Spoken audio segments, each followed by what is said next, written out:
Assalamualaikum warahmatullahi wabarakatuh. Perkenalkan, nama saya Muhammad Habib Budi Prasetyo dari Prodi Pendidikan Informatika kelas dari 2. Di sini saya akan membuat presentasi dari penugasan pemrograman web dengan materi HTML, Hypertext Markup Language. Oke, kita langsung bahas satu persatu. Pertama ini saya slideshow saja. Jadi untuk ini yang pertama di sini ada cover, kemudian ada pembahasan. Pada pembahasan ini terdapat 7 pembahasan, yaitu basic, elemen, atribut, heading, paragraf, style, dan yang terakhir adalah video penerapan. Pertama kita bahas tentang basic. Di basic ini pengertiannya adalah membuat dari pengertian HTML. HTML sendiri adalah Hypertext Markup Language. Pengertian HTML seringkali dikaitkan dengan bahasa pemrograman, akan tetapi sejatinya HTML bukan sebuah bahasa pemrograman atau programming language, melainkan sebuah markup language. Gambaran umum.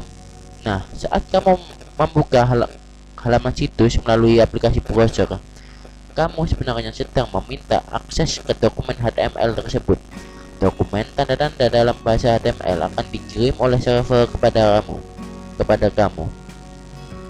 Aplikasi browsermu yang akan menerjemahkan tanda-tanda dalam bahasa HTML ke tampilan situs seperti layaknya kamu membuka sebuah website. Penjelasan ini mencerminkan arti dari Hypertext Markup Language itu sendiri. Contoh tanda atau kode HTML dilansir dari W3 School. Pengertian tanda dalam HTML adalah simbol berupa kurung siku yang memiliki pasangan. Pasangan ini adalah tanda awal dan tanda akhir. Tanda awal merupakan kurung siku saja, kurung siku kode tanda kurung tutup, dan tanda akhir merupakan kurung siku dengan garis miring kode tanda. Teks yang berada di tengah-tengah kedua pasangan tanda lah yang akan menjadi objek tujuan dan tanda tersebut. Agar kamu tak semakin bingung, contoh tanda dalam bahasa HTML diantaranya: title, teks ini adalah judul. Jadi tanda kurung buka, title, tanda kurung tutup, teks ini adalah judul, tanda kurung buka slash title, tanda kurung tutup. Jadi di sini title ini merupakan judul, teman-teman. Di sini juga ada P merupakan paragraf dan B merupakan words atau dicetak tebal. Ini merupakan contoh elemen-elemen yang ada di dalam HTML. Oke, selanjutnya elemen.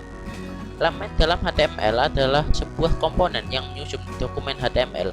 Elemen kadang juga disebut dengan nodes karena ia merupakan salah satu jenis nodes yang menyusun dokumen HTML dalam diagram HTML tree. Dan berikut merupakan contoh diagram HTML tree itu sendiri.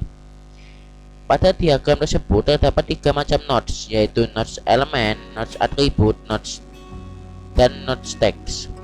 Elemen dibentuk dari teks pembuka, isi teks, dan teks penutup. Kadang juga ditambahkan beberapa atribut. Contoh slash atau tanda kurung buka, P atau paragraf, Alex nama atribut, center nilai atribut, kemudian hello words, tanda kurung buka slash P atau kurung tutup. Jadi di slash pembuka sampai slash penutup di center ini merupakan teks pembuka. Ini Alex adalah nama atribut dan center adalah nilai atribut. Kemudian ada isi teks hello world dan teks penutup. Oke, selanjutnya elemen. Pada contoh di atas terdapat satu elemen atau slash pembuka P slash penutup dengan atribut Alexander dan memiliki isi berupa teks, yakni hello world. Elemen tidak selalu berisi teks, kadang ia juga akan berisi elemen lain. Ini biasanya kita sebut dengan nested element atau elemen di dalam elemen. Bila digambarkan dengan bentuk kotak persegi, maka akan terlihat seperti gambar di bawah ini. HTML body H1 ini heading 1, ini adalah paragraf. P ini adalah paragraf lain. Elemen HTML adalah banyak jenisnya. Ada elemen khusus untuk teks, ada elemen untuk multimedia, script, tag, script, tabel, metadata, dan lain-lain. Nanti kita akan pelajari ini secara bertahap. Oke, selanjutnya atribut. Di dalam atribut adalah kata khusus yang berada di dalam teks. Pembuka atribut juga disebut sebagai modifier yang akan menentukan perilaku dari elemen. Ini merupakan contoh gambaran atribut. Di sini ada slash tanda kurung buka P Alex sebagai nama atribut, dan center sebagai nilai atribut, dan hello world sebagai isi dari teks itu sendiri atau isi dari elemen itu sendiri. Selanjutnya atribut dapat ditambahkan pada elemen manapun. Ada juga elemen yang mewajibkan menggunakan atribut seperti elemen A, img, video, dan lain-lain. Contoh have, href, https // petani kode. Ini merupakan contoh atribut elemen yang memanfaatkan atribut untuk menampilkan sebuah link. Teks A adalah teks untuk membuat link. Teks ini mewajibkan menambah atribut href, menyatakan halaman tujuan dari link. Jumlah atribut pada elemen ini bisa lebih dari satu. img, src, gambar .jpg, width 100, height 100. Atribut src adalah atribut khusus untuk teks img.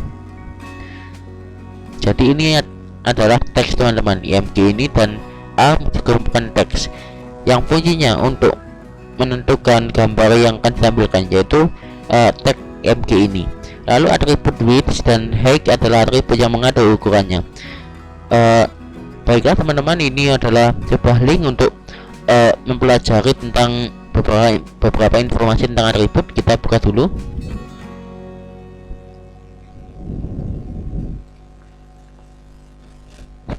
Ini sudah tampil di websitenya. Saya ambil di website Petani Kode. Kemudian ini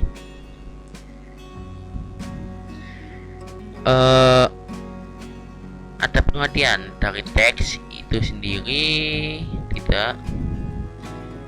Saya tidak cari teks, kemudian elemen, saya cari tentang bab atribut. Nah, ini ada jenis-jenis atribut teman-teman.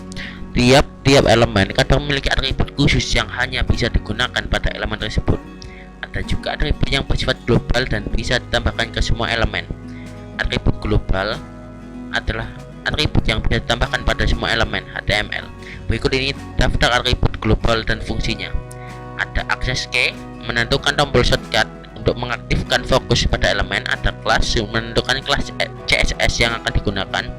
Ada content editable, menentukan isi elemen bisa diedit atau tidak. Ada data, digunakan untuk menyimpan data. Ada dir, menentukan arah teks dari elemen kiri ke kanan atau sebaliknya. Selanjutnya ada atribut event. Di atribut event ini adalah atribut yang digunakan untuk menentukan aksi yang akan digunakan saat terjadi pada suatu elemen. Atribut ini akan banyak digunakan pada pemrograman JavaScript. Jadi atribut event ini akan banyak digunakan pada pemrograman JavaScript teman-teman. Di atribut event ada onAv, terprint, nilai kode JavaScript setelah dokumen dicetak, dan lain-lain. Ini ada banyak. Kemudian ada atribut khusus. Atribut khusus adalah atribut yang hanya bisa dipakai pada elemen tertentu, dan kadang atribut ini tidak bisa digunakan pada elemen yang lain. Ada src, bisa dipakai di tag, audio, embed, iframe, md, dan lain-lain. Ada href, ini bisa dipakai pada a atau link. Ada action, ini bisa dipakai pada from.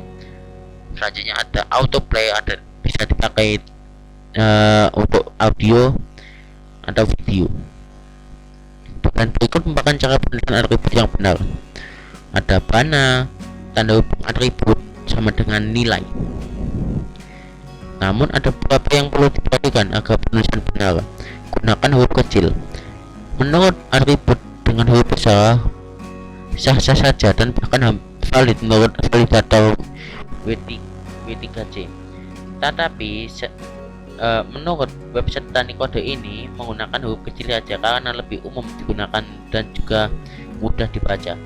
Menurut saya sendiri sebagai pembuat PowerPoint Muhammad Habibie Prasetya ini, di bahasa HTML ini merupakan bahasa yang tidak case sensitif. Artinya bahasa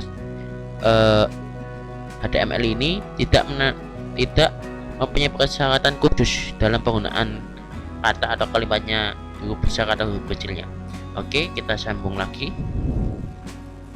Ada gunakan nada petik.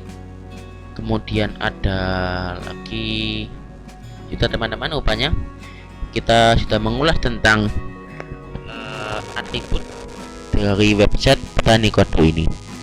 Oke, kita kembali lagi pada PPT.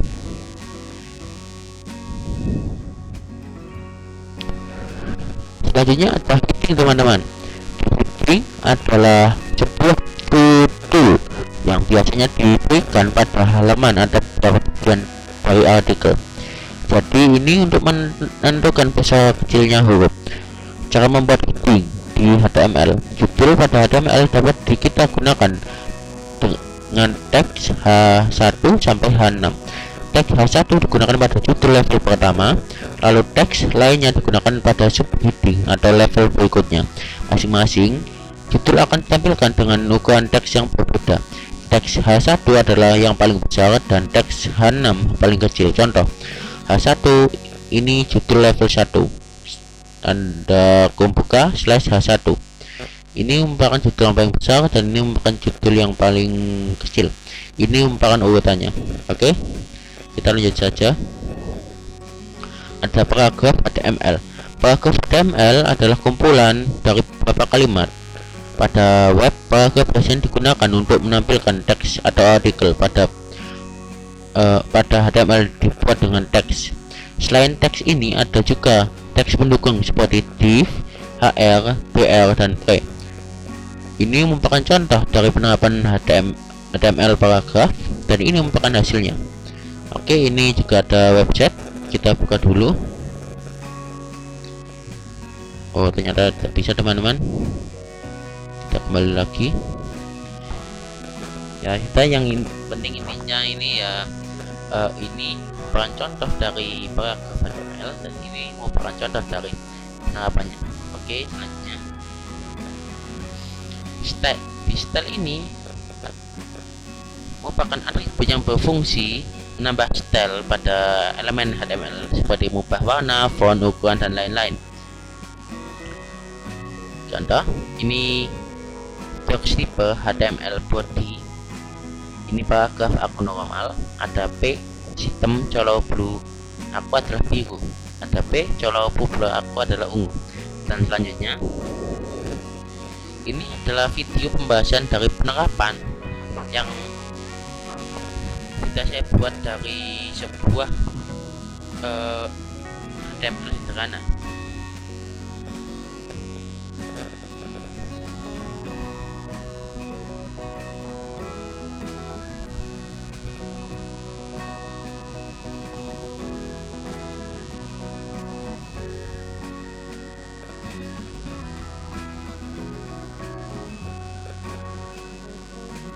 Teman-teman, ini videonya juga bisa diakses melalui link online.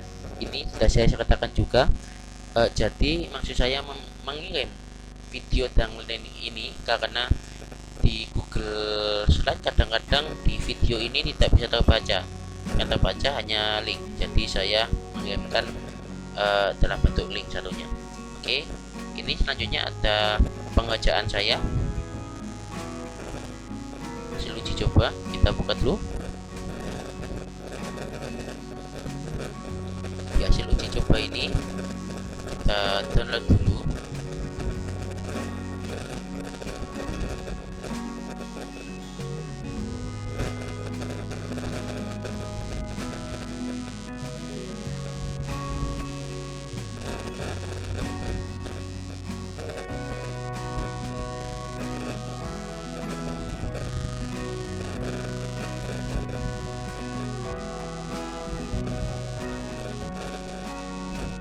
Ini bisa. Oke, kita tunggu dulu teman-teman.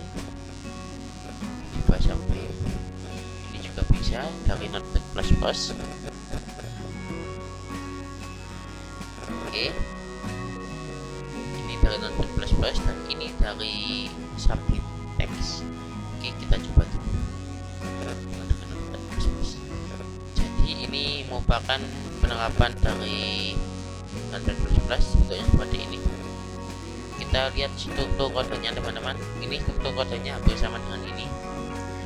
Oke, kita lihat dulu struktur kodenya menggunakan edit with Notepad++. Ini merupakan contoh yang ringan ya teman-teman ya untuk Notepad++ itu. Di sini di penerapannya ini HTML-nya ini ada, pertama ada judul HTML dengan tanda kurung buka dan kurung tutup, ada head links, ini head sebagai teks dan alik sebagai atribut, dan ini nilai atributnya center, ini nama dari headnya ini, terus tanda penutup head, body alik center juga, ini ada title sebagai elemen juga, ini ada title, ini ada atribut dan nilai atribut. Atributnya ini bernama style, ini nilai atribut, ini nilai atribut yang tergabung dalam teks alik sini. Ini terus ada isi dari title, ini adalah penugasan pemrograman website. Terus ada penutup dari title, ini P merupakan paragraf, saya P 2 kali karena ini agar lebih bagus lagi sebagai tanda enter kalau di Microsoft Word. Ini ada paragraf juga. B nama saya Muhammad Budi Prasetya. BR ini merupakan kayak tanda enter. Jadi nim atasnya itu ada nama, body artinya dan lain-lain. Ini tanda kurung tutup untuk paragraf. Ini juga sama yang seperti yang tadi yang ini. Ini juga ada memandang style. Ini ada P style color. Ini merupakan elemen dari P sampai P ini P slash elemen. Ini merupakan teks, ini atribut, ini nilai atribut, ini bukan nilai atribut, ini isi dari paragraf, ini penutup paragraf, kemudian ada body untuk penutup dan HTML untuk penutup. Sekian, terima kasih. Saya coba dulu lagi tipe cobaan kali ini seperti ini ya teman-teman ya.